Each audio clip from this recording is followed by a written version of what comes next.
Hello, I'm Emma. Okay, let's just talk. Have you ever had one of those days where you just feel stuck?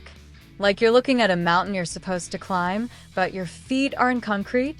And the worst part isn't the mountain. The worst part is the little voice.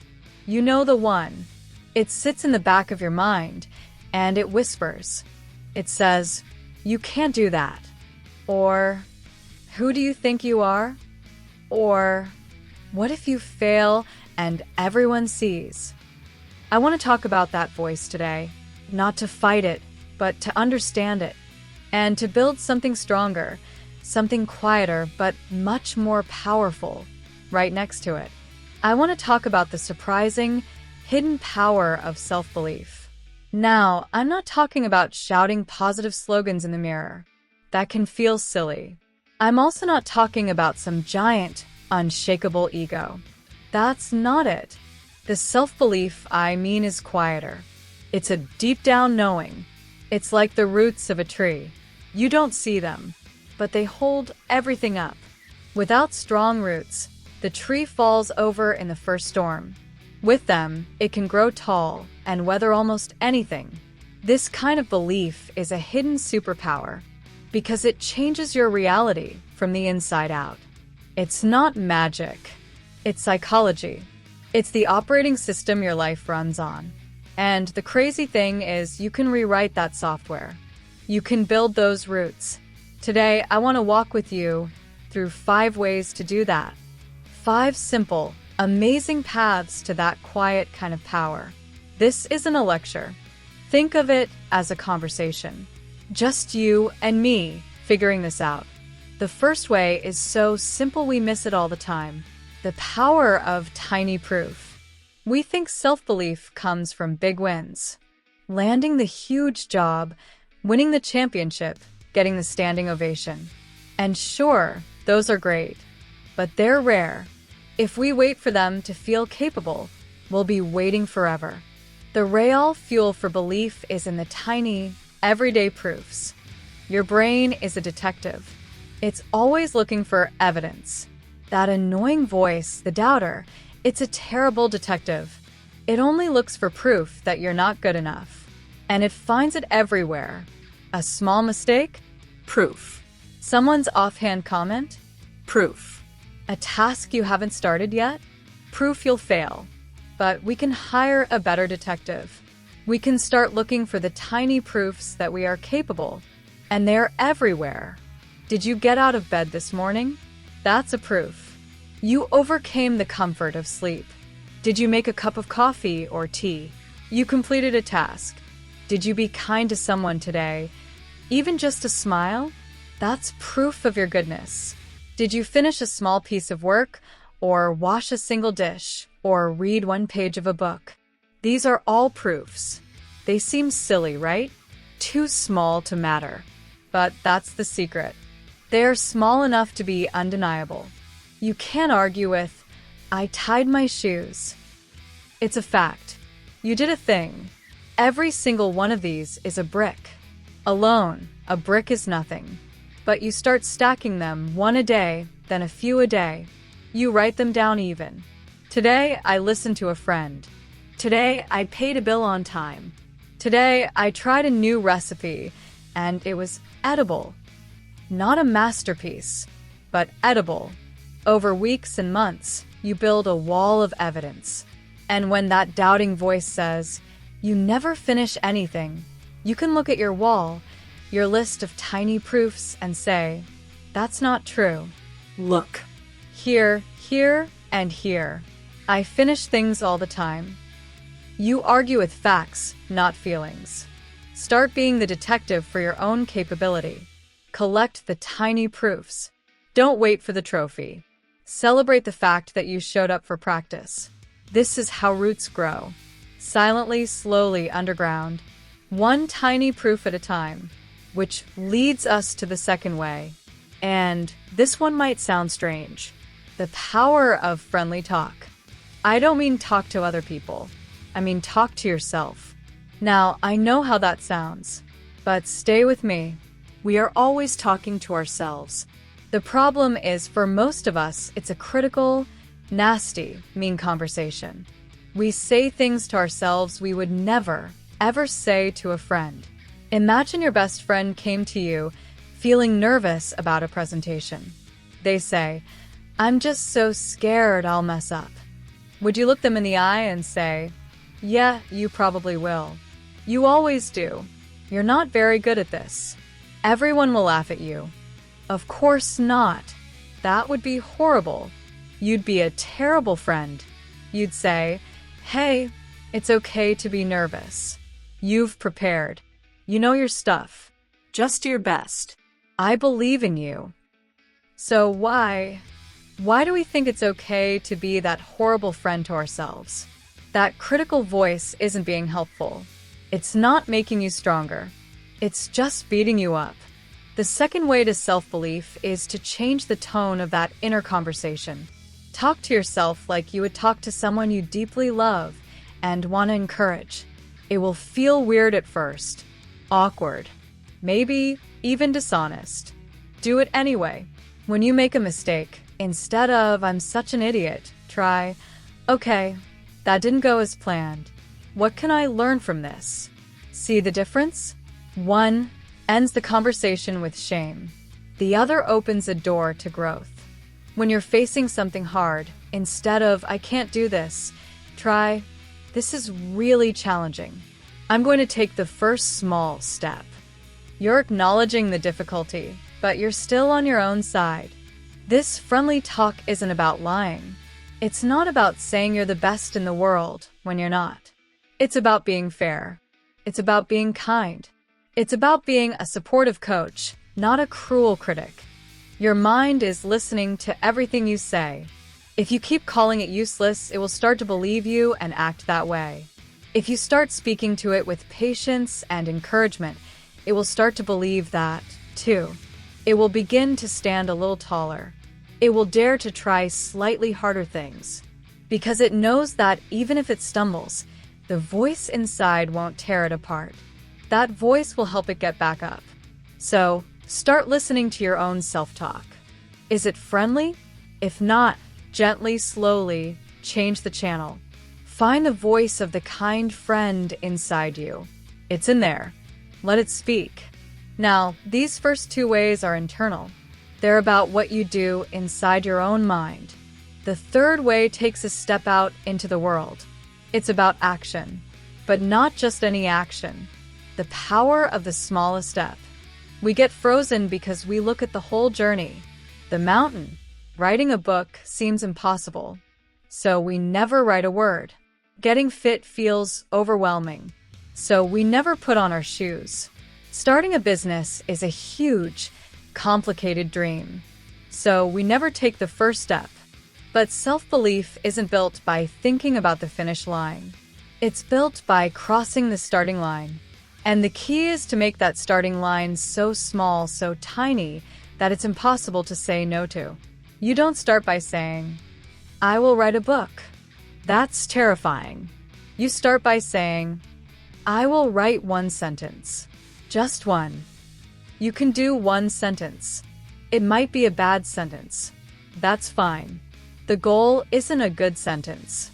The goal is the action, the proof. You don't start getting fit by saying, "I will run 5 miles." You say, "I will put on my workout clothes and step outside." That's it. Just get dressed and go to the door. Often, once you're there, you'll think, "Well, I might as well walk to the end of the street." But even if you don't, you won. You did the tiny step. This is how you build momentum. Belief doesn't come before action. That's the big myth. We think, when I believe in myself, then I'll act. It's actually the opposite. Action comes first. Tiny, manageable action. And then belief follows. It's a follower. Every time you take that tiny step, you send a message to your whole being. I am someone who does things. I keep my promises to myself, even small ones. That message is pure fuel for self-belief. It's a deposit in your confidence bank. The doubting voice screams about the huge, scary future. The way to silence it is to shrink your world down to this moment and the one laughably small thing you can do right now. Can you open a document? Can you do one push-up? Can you send one email? Yes. Then do that. And then you have proof. You are a person of action. The mountain isn't climbed all at once. It's climbed one small, deliberate step at a time. And with each step, your belief that you can take the next step grows. But what about the past? What about all the times we didn't take the step? All the failures, the embarrassments, the things that went wrong? That history feels like a weight, doesn't it? It pulls on our belief. It's the evidence the doubting voice loves to use. This brings us to the fourth way, which is maybe the most surprising of all. The power of a new story. We all have a story we tell about ourselves. It's like a movie playing in our heads. For many of us, it's a drama or even a tragedy. I'm the person who always messes up. I'm the one who gets overlooked. I'm not lucky. I start things but never finish them. We collect every event in our life that fits the story, and we ignore the ones that don't. We are the authors, directors, and editors of this film. And we often make it a pretty sad movie. The thing is, the past is fixed. What happened, happened. But the meaning of the past? That is not fixed. The story we tell about it? That is completely up for grabs. This is our hidden power. Look back at something you see as a failure. Maybe you tried to start a project and it fell apart. The old story might be, see, I'm a quitter. I don't have what it takes. But what if you edited that story? What if you changed the meaning? The facts are the same. You started, it got hard, you stopped. But the new story could be, that was my practice run. I learned what doesn't work. I discovered that I need to ask for help sooner. That experience wasn't a failure. It was my first draft. Do you feel the shift? It's not a lie. It's just choosing to focus on a different truth from the same set of events. Maybe you were shy as a kid. The old story. I've always been socially awkward. People don't like me. The new story. I was a great observer as a kid. I learned to listen. Now, I can use that skill to really hear people and connect deeply. You are not erasing the past. You are reframing it. You are looking at the same picture but changing the frame around it. The frame changes how you see the picture. This is incredibly powerful for self-belief because your past stops being a prison of proof against you. It becomes a library of lessons for you. Every stumble becomes part of your training, not your permanent record. Start today. Take one event from your old, sad story, just one, and write down 3 different ways you could interpret it. 3 different meanings. One of them has to be kind, and one has to be funny. Find the lesson, find the strength, find the absurdity. You are the author. You get to write the next chapter, and you can even go back and change the tone of the old ones. Now we've gathered tiny proofs. We've changed our inner voice. We've taken small steps. We've started to rewrite our story. All of this builds a strong, quiet self inside. But this self doesn't exist in a bubble. It exists in a world with other people. And other people can shake our belief, can't they? A harsh word, a dismissive look, someone else's success that makes ours feel small. This leads us to the 5th and final way, the power of your own circle. This isn't about other people's belief in you. That's nice, but it's unreliable. This is about your belief in them. Let me explain. Self-belief is fragile when it's constantly being compared. When we look sideways at what everyone else is doing, we lose our center. We start measuring our worth by a ruler we didn't choose. The 5th way is to put down that ruler, to create your own circle of value. And you do that by choosing what you pay attention to. What does that mean? It means you have to decide, consciously, what matters to you, not to your parents, not to your friends, not to social media, but to you. What do you truly value? Is it creativity? Is it kindness? Is it reliability? Is it learning? Is it peace? Get clear on 2 or 3 things that are your core values. These are the walls of your own circle.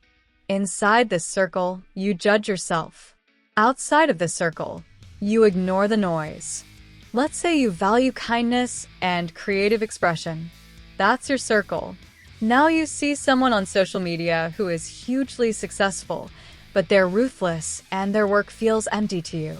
The old you might feel jealous, small. Why aren't I that successful? But look, they are outside your circle. Their game has different rules. Their success has nothing to do with your values, so you can let it go. It's just noise. Conversely, you do a small act of kindness that no one sees. Or you create a little piece of art just for yourself. By the world's loud, flashy standards, it's nothing. But inside your circle, it's a huge victory. It's a direct hit on what you believe is important. This builds a self-belief that is unshakable by outside opinion because it's measured by your own personal ruler. When your belief is rooted in your own values, you become like a tree in your own orchard, not a scrap of paper in a windstorm. You aren't blown around by every trend, every criticism, every comparison. You are grounded in your own soil. You know what fruit you're here to grow. So, these are the 5 paths. They weave together. The tiny proofs build the foundation. The friendly talk creates a supportive environment. The smallest step creates momentum. The new story heals the past. And your own circle protects your future. This isn't about becoming arrogant. It's about becoming authentic. It's about switching from a life where you are always looking for permission, for validation, for a sign that you're okay, to a life where you are quietly, deeply, already sure of your own capacity to learn, to grow, and to try. You don't have to believe you'll be the best in the world at something. You just have to believe that you can start, that you can learn, that you can handle the outcome. That kind of belief is a quiet superpower. It's the root system. And from strong roots, everything becomes possible. Not easy, but possible. Start small. Be kind to yourself in your thoughts. Take the ridiculously tiny step. See your past as a teacher, not a judge. And decide what truly matters to you. Do this and watch. The mountain hasn't changed, but your legs have gotten stronger. The concrete around your feet has cracked, and you've already begun to climb. Okay, bye, and believe yourself you can do it whatever you want.